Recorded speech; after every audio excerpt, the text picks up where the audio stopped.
Elle a mis son costard d'infirmière pour bien soigner votre maison. Je suppose qu'il y a plusieurs raisons qui expliquent cet engouement-là pour les plantes suspendues. Ben oui, parce qu'elles ont beaucoup d'avantages, ces plantes suspendues. Le premier avantage majeur, c'est un gain de place. Parce que c'est vrai, on ne les pose pas sur une table ou sur une commode, on va les suspendre, donc on va gagner des mètres carrés. C'est pour ça qu'elles ont un gros succès auprès des gens urbains, des appartements urbains, des maisons urbaines, où justement, la plupart du temps, on cherche à avoir de la place, à gagner de la place. Et le deuxième avantage de ces plantes, c'est bien sûr les mises en scène qu'elles proposent. Quand on voit là sur le plateau, tout ce qu'on a, c'est tout le temps somptueux, c'est magnifique. Par exemple, dans votre salon, vous pouvez les suspendre sur vos étagères, par exemple, sur le coin d'une cheminée. Dans votre salle à manger, vous pouvez très bien les mettre au-dessus de votre table de salle à manger, avec les luminaires, avec les suspensions. C'est de plus en plus commun. On peut mettre une ampoule là-dedans, non? Oui, vous pouvez mettre des ampoules, et en plus, vous avez des ampoules particulières qui permettent de recréer le soleil. Et qui ne crament pas les feuilles. Et qui ne crament pas les feuilles. Donc vraiment, on peut se permettre ce genre de choses. Mal, ça. Dans la cuisine, par exemple, vous pouvez très bien suspendre des plantes aromatiques, ce qui vous permet comme ça de cuisiner, de les choper et de les mettre dans votre cuisine. Et dans la salle de bain, bien sûr, ça apporte ce côté naturel, ce côté sympa qu'on aime et qu'on aime de plus en plus. Non, mais apparemment, d'après les photos, là, vous pouvez mettre ça dans toutes les pièces, non? À peu près dans toutes les pièces, mais il faut faire attention, parce qu'on ne peut pas non plus les mettre n'importe comment. Par exemple, il ne faut pas se cogner dedans. Vous allez me dire, c'est évident, mais si vous le mettez dans un endroit où vous circulez, vous allez vous prendre la tête dedans, et il faut faire attention. Donc, vérifiez la longueur, par exemple, de la chaîne ou de la corde ou de la suspension de votre plante. Et la deuxième chose aussi, c'est que ces plantes, elles ont des besoins. Donc, si vous avez une plante, par exemple, qui est mise dans un courant d'air, dans une entrée, ce n'est pas bon. Pareil, derrière une vitre. Pourquoi ce n'est pas bon? Parce que là, en ce moment, il fait frais, mais cet été, quand il va faire chaud, eh ben, la vitre va faire effet loupe. Et donc, vous risquez de cramer vos plantes. Donc, attention où vous la suspendez. Même au-dessus d'un radiateur, c'est pas non plus une bonne idée. Il faut faire attention. Qu'est-ce que vous nous conseillez comme genre de fleurs? Il faut connaître les noms, parce que sinon on arrive, je voudrais suspendre, oui, mais laquelle? Celle qui dure le plus longtemps, celle qui est facile à entretenir, celle qui coûte pas cher. Qu'est-ce que je peux vous dire? Oui, c'est vrai que les critères sont compliqués. Alors moi, du coup, je vous ai fait une sélection de mes coups de cœur, de ce que j'aime le plus, de celles que j'ai trouvées les plus belles. Donc voilà, ma petite sélection va démarrer par le lierre. Le lierre, vous allez me dire, c'est commun, mais je trouve que le lierre peut y avoir un rendu qui est vraiment magnifique. On a un très beau lierre qui est accroché là, juste à côté. Il est un peu plus sur la gauche. Voilà, il est ici en fait, le lierre. Il est là encore. Voilà. Le voilà. Ensuite, il y a une autre fleur une plante qui s'appelle la chaîne de cœur. Alors elle, c'est un coup de cœur.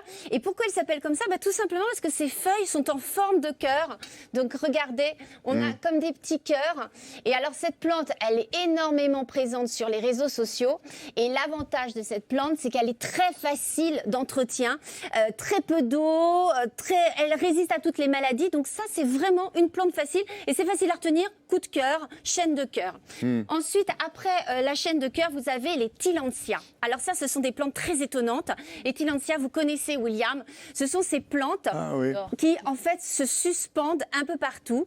Et leur particularité, ce sont ce qu'on appelle des plantes épiphytes. C'est-à-dire, ce sont des plantes qui ne vont pas être enracinées dans la terre. On peut les suspendre. Alors là, par exemple, regardez, elles sont suspendues à des coquilles d'oursin grâce à un fil complètement transparent. Ça peut être tout petit aussi? Ça peut être tout petit comme ça. On dirait des petites méduses. Et là, vous en avez certaines que vous mettez, par exemple, dans des bocaux en verre que vous suspendez. Comme elles n'ont pas besoin d'être dans la terre, elles se nourrissent de l'air ambiant. Eh bien, vous pouvez les mettre un peu partout, ces plantes. Est-ce que je peux vous poser une question avant qu'on passe aux autres? Parce que les gens qui nous regardent disent oui, mais comment elle les suspend là-haut? Du bricolage. Oui, mais parce que quoi? Qu'est-ce qu'on fait? On met vous mettez une vis, un clou, un crochet, et puis vous fixez. C'est facile. C'est facile. En plus, il y a des parce que s'il y a une poutre qui traîne, la poutre, ça va, quoi. Mais sinon, il faut faire un trou dans le mur, quoi. Oui, voilà, faut faire attention au poids, faut faire attention à comment on l'installe. Mais généralement, vous avez des kits, vous avez des crochets que vous trouverez facilement. D'accord. On continue sur les espèces, alors. Alors après, vous avez la Hoya. Alors la Hoya, elle est ici. Alors ça, c'est une plante qu'on dit la plante porcelaine. Je vous ai trouvé que des plantes avec des noms un peu particuliers. Plante porcelaine parce qu'elle va vous faire des fleurs qui vont être assez épaisses et qui vont ressembler à de la porcelaine. Donc je vous ai fait aussi des plantes avec des noms plutôt faciles à retenir. C'est drôle ça. Et elle est très jolie. Alors on dirait un peu du plastique, donc très jolie. Ensuite, vous avez une autre que je vous ai sélectionnée. Le nom est un peu plus compliqué puisque ça s'appelle la Cynodopsis. Donc la voici, la Cynodopsis.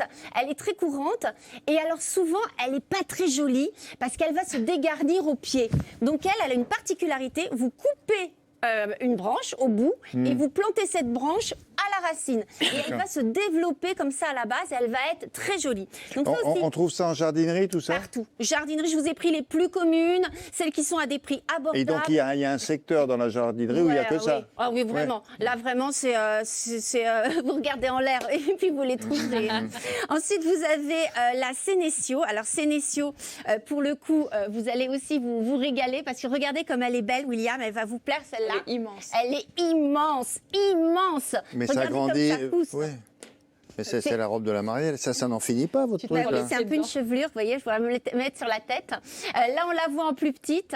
Et donc là aussi, elles sont Mais très ça jolies. Ça continue à pousser ou à un moment donné, ça s'arrête? pas.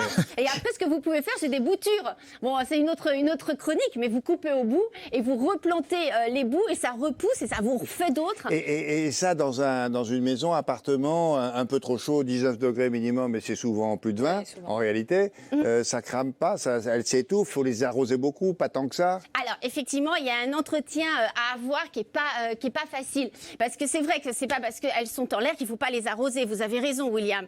Alors si vous les arrosez qu'elles sont en l'air, ça va vous tomber sur la tête. C'est pas l'idéal. Ça va faire des taches sur votre moquette. Voilà, c'est ça, c'est pas l'idéal. En fait, il faut vraiment les décrocher et leur donner des bains dans des baignoires, dans des bassines. Et après, une fois qu'elles sont égouttées, vous les raccrochez. Autre chose aussi à noter, ces pièces, elles sont ces plantes, elles sont souvent mises en hauteur et elles sont pleines de poussière. Et la poussière, eh bien, c'est nocif pour nos plantes parce que ça empêche la photosynthèse. Donc, du coup, il faut les nettoyer régulièrement. Donc, c'est pas parce que vous les suspendez en l'air qu'il ne faut pas les arroser et pas les nettoyer. Non, il faut vraiment s'en occuper.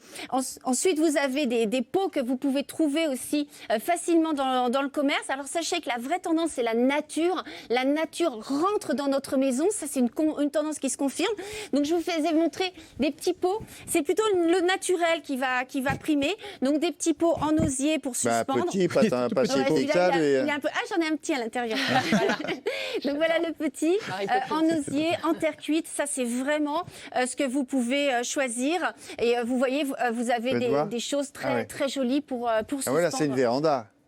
Une véranda, mais franchement, là, on peut les mettre dans le salon, partout. Regardez, c'est graphique. Ça coûte pas très cher? On a celle-ci, regardez, c'est la Ripsalis. Celle-là, elle impose, celle-là. Elle impose, hein. Et franchement, elle peut vraiment vous habiller votre intérieur. Ça me fait penser à une pub où ils sont tous en vert. Vous voyez ce que je veux dire? Ah oui, c'est vrai. Ils sont coiffés comme ça. Ouais, petit Bon, bonhomme. on a fini tout, là? Ouais, je crois qu'on a fait le tour. Bon, alors on dit au revoir, alors. Ah oui, Alors, au revoir, alors. Merci.